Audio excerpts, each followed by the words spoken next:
আসসালামু আলাইকুম রহমতুল্লাহ। ওয়ালাইকুম আসসালাম। আল্লাহ তাআলার মেহেরবানি যে আল্লাহ সুবহানাহু ওয়া তাআলা আমাদেরকে জানাজায় শরীক হওয়াটাকে একটা নেকির কাজ বানিয়েছে, এজন্য শুকরিয়া আদায় করা চাই। বলুন আলহামদুলিল্লাহ। আলহামদুলিল্লাহ। যে ব্যক্তি কোনো মুসলমানের জানাজায় শরীক হয়, আল্লাহ সুবহানাহু ওয়া তাআলা তাকে এক কিরাত পরিমাণ সওয়াব দান করেন। সুবহানাল্লাহ। সাহাবায়ে জিজ্ঞাসা করলেন, ইয়া রাসূলুল্লাহ, কিরাতের পরিমাণটা কতটুকু? রাসূল সাল্লাল্লাহু আলাইহি সাল্লাম বলেন, উহুদ পাহাড় পরিমাণ সওয়াব আল্লাহ তাআলা তাকে দান করেছেন। সুবহানাল্লাহ। যেন আমরা যে একটা নেকির কাজে শরীক হতে পেরেছি, আল্লাহ তাআলা আমাদেরকে এরকম তৌফিক দিয়েছেন, এজন্য শুকর আদায় হওয়া চাই। সাথে সাথে আরেকটা আমল আছে, সেটা হচ্ছে দাফন। যদিও সুযোগ নাই মেয়েদের ব্যাপারে, আমাদের একটা অন্যত্র আছে।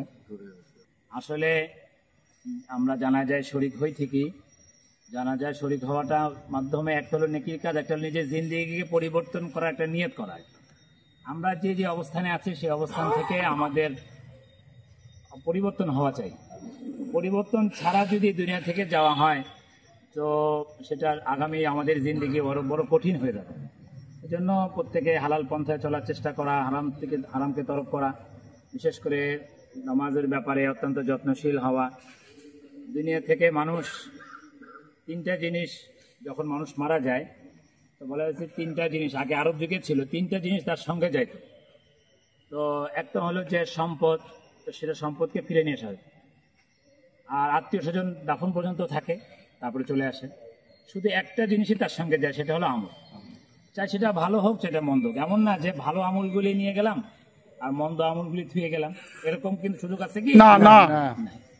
যেহেতু এটা সুযোগ নাই, তো সুতরাং আমি কিভাবে চলবো এটার জন্য আমাকে অত্যন্ত ফিকির করা চাই, চিন্তা করা চাই।